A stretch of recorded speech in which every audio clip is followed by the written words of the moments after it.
Sanctus, Sanctus, Sanctus Dominus Deus Sabaoth. Salam jumpa kembali saudara-saudariku yang terkasih dalam Tuhan kita Yesus Kristus. Salam sejahtera untuk kita semua. Berkat Allah yang Maha Kuasa senantiasa menyertai kita. Marilah kita mendengarkan dan merenungkan bacaan-bacaan kitab suci hari Sabtu tanggal 6 Mei tahun 2023. Bacaan pertama dari Kisah Para Rasul bab 13 ayat 44 sampai 52. Pada hari Sabat berikutnya, datanglah hampir seluruh kota itu berkumpul untuk mendengar firman Allah. Akan tetapi, ketika orang Yahudi melihat orang banyak itu, penuhlah mereka dengan iri hati, dan sambil menghujat, mereka membantah apa yang dikatakan oleh Paulus.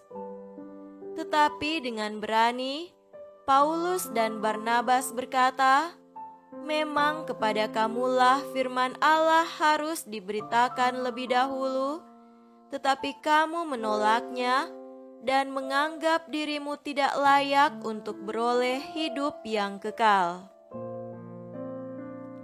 Karena itu kami berpaling kepada bangsa-bangsa lain. Sebab inilah yang diperintahkan kepada kami. Aku telah menentukan engkau menjadi terang bagi bangsa-bangsa yang tidak mengenal Allah, supaya engkau membawa keselamatan sampai ke ujung bumi." Mendengar itu, bergembiralah semua orang yang tidak mengenal Allah, dan mereka memuliakan firman Tuhan. Dan semua orang yang ditentukan Allah untuk hidup yang kekal menjadi percaya. Lalu firman Tuhan disiarkan di seluruh daerah itu. Orang-orang Yahudi menghasut perempuan-perempuan terkemuka yang takut akan Allah dan pembesar-pembesar di kota itu, dan mereka menimbulkan penganiayaan atas Paulus dan Barnabas dan mengusir mereka dari daerah itu. Akan tetapi, Paulus dan Barnabas mengebaskan debu kaki mereka sebagai peringatan bagi orang-orang itu, lalu pergi ke Ikonium. Dan murid-murid di Antiokhia penuh dengan sukacita dan dengan Roh Kudus. Demikianlah sabda Tuhan. Syukur kepada Allah.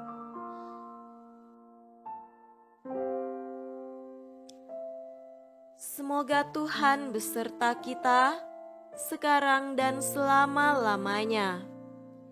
Inilah Injil suci menurut Yohanes. Dimuliakanlah Tuhan. Injil Yohanes bab 14 ayat 7 sampai 14. Sekiranya kamu mengenal aku, pasti kamu juga mengenal Bapa-Ku. Sekarang ini kamu mengenal Dia, dan kamu telah melihat Dia. Kata Filipus kepadanya, "Tuhan, tunjukkanlah Bapa ini kepada kami, itu sudah cukup bagi kami." Kata Yesus kepadanya, "Telah sekian lama aku bersama-sama kamu, Filipus, namun engkau tidak mengenal aku? Barang siapa telah melihat aku, ia telah melihat Bapa. Bagaimana engkau berkata, tunjukkanlah Bapa itu kepada kami? Tidak percayakah engkau bahwa aku di dalam Bapa dan Bapa di dalam aku? Apa yang aku katakan kepadamu, tidak aku katakan dari diriku sendiri, tetapi Bapa yang diam di dalam aku, dialah yang melakukan pekerjaannya. Percayalah kepadaku bahwa aku di dalam Bapa dan Bapa di dalam aku. Atau setidak-tidaknya, percayalah karena pekerjaan-pekerjaan itu sendiri. Aku berkata kepadamu, sesungguhnya barang siapa percaya kepadaku, ia akan melakukan juga pekerjaan-pekerjaan yang aku lakukan, bahkan pekerjaan-pekerjaan yang lebih besar daripada itu. Sebab aku pergi kepada Bapa. Dan apa juga yang kamu minta dalam namaku, aku akan melakukannya, supaya Bapa dipermuliakan di dalam Anak. Jika kamu meminta sesuatu kepadaku dalam namaku, aku akan melakukannya. Demikianlah sabda Tuhan. Terpujilah Kristus.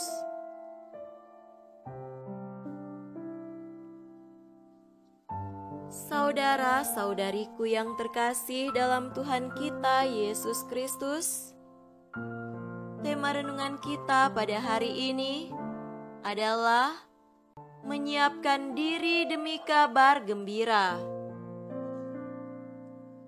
Seringkali kita gampang terpancing oleh sikap seseorang. Saat orang bersikap baik, kita pun bersikap baik pula. Saat orang bersikap buruk, kita pun terpancing untuk membalas orang itu dengan sikap atau tindakan yang buruk pula. Saat bermisi mewartakan Injil, Paulus tidak hanya menyiapkan pengajaran, tetapi juga menyiapkan dirinya baik-baik. Ia sanggup mengendalikan diri untuk tidak membalas sikap buruk yang diterimanya saat melaksanakan misinya. Dengan tenang, ia menjelaskan segala sesuatunya supaya tidak terjadi konflik berkepanjangan. Saudara terkasih, saat terjadi kekerasan yang dilakukan orang Yahudi di Antiokhia, Paulus menyatakan bahwa merekalah yang pertama kali menerima pewartaan ajaran Kristiani. Namun, warta yang sama kini akan disampaikan pula kepada bangsa-bangsa lain. Sebenarnya, pernyataan serupa pernah disampaikan Paulus pada kesempatan yang berbeda. Mulai dari sekarang, aku akan pergi kepada bangsa-bangsa lain. Paulus menjelaskan kepada orang Yahudi bahwa kabar gembira bisa diterima siapapun, asalkan mereka sungguh-sungguh mau membuka diri terhadap kabar tersebut. Paulus dan Barnabas melaksanakan tugas pewartaan pertama-tama kepada bangsa Yahudi. Dasarnya kemungkinan besar dari pola pikir orang Yahudi bahwa merekalah umat yang mengadakan perjanjian dengan Allah dan diberi janji keselamatan. Kini, saat bangsa Yahudi menolak kabar gembira, para misionaris menjadi bebas dari segala kewajiban untuk mewartakan kepada bangsa Yahudi. Mereka bisa mewartakan kepada bangsa lain. Dari Paulus, kita belajar mengendalikan diri demi tersampaikannya kabar gembira kepada semakin banyak orang. Dari bangsa Yahudi, kita mendapat pelajaran bahwa kita tak boleh berbangga diri di hadapan Allah dengan menganggap diri sebagai yang paling baik. Di hadapan Allah, semua sama, asalkan memiliki iman yang benar. Semoga demikian. Amin.